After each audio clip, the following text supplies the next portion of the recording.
Good morning everyone. My name is Julkar Nair and I am an assistant teacher of Samsi Genesis English School. Welcome back to another video of Introduction to the Indian Constitution. So in our previous video we were learning the introduction to the Indian Constitution and this is part 2. So in our previous video we have learned the basic concept of our Indian Constitution, especially about the Constituent Assembly and number of articles, parts and schedules. So these things have so far been learned. So in this video we shall be discussing about parliamentary form of government, federalism, universal adult franchise, independence of judiciary and secularism. So before that, parliamentary form of government. Our constitution says that our government nature is parliamentary form, or we have the parliamentary form of government. What does it mean? Parliamentary form of government meaning there will be two heads of a state. One will be the real head and another will be the nominal head. And as we know that in the case of India, we have Prime Minister as the real head and President as the nominal head. One is de facto ruler and another is de jure ruler. So this is the basic concept of parliamentary form of government. Another features of parliamentary form of government is that the head of the state will be directly elected by the people. And we know that our Prime Minister is directly elected by the people, and Prime Minister along with the other ministers, they are collectively responsible to the Parliament. So this is the basic features of the parliamentary form of government. So, and now federalism. Actually our constitution is federal in nature. Though the word federalism has nowhere been mentioned in our constitution, but the nature of our constitution or the nature of our administration is federal in structure. So what does it mean? Federalism meaning there will be two government, or it's a decentralized process. There will be a central government. In the case of India, we have Union government or Government of India, and the head of the Union government or Government of India is Prime Minister and Chief Minister. There are so many Chief Ministers, as we know that there are 28 states in our India presently. So therefore 24 Chief Ministers are there for their respective states.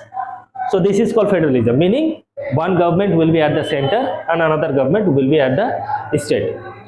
So this is the concept of federalism.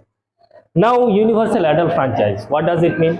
Universal adult franchise meaning, as we know that the head of our country will be directly elected by the people of India, and the process of electing of the head of our country, actually we got this right. Universal adult franchise meaning everyone who is not less than 18 years of age is the right to vote without any discrimination against caste, sex, religion. Everybody will have the right to cast their vote. It is called universal adult franchise. Okay. Now independent of judiciary. Independent of judiciary meaning, as we know that there are three organs of the government. One is legislature, then executive and judiciary. So judiciary is not depend on these two branches, rather it is completely separated from these two branches of the government.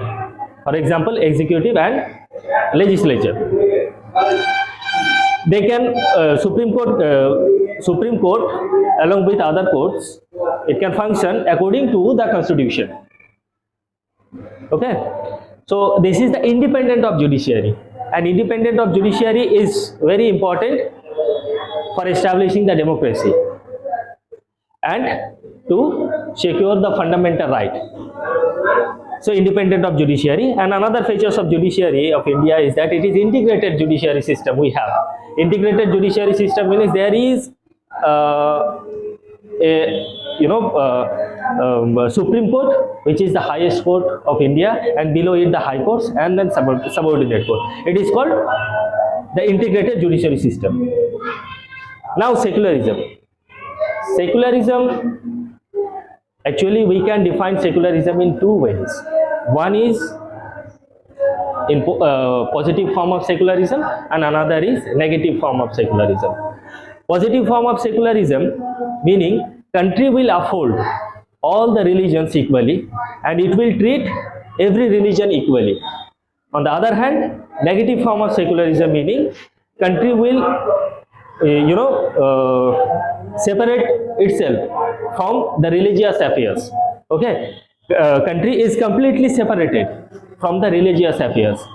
Neither it will uphold any particular religion nor it will support any religion. So it is the negative form of secularism. But as we know that India is a diverse country, there are so many religions, so it is quite difficult for India to adopt the negative form of secularism. Therefore, India adopted the positive form of secularism, meaning it will uphold all the religion equally and it will treat all the religion equally. In our Constitution, Article 14, 15, 16 and Article 25 to 28 deals with this secularism.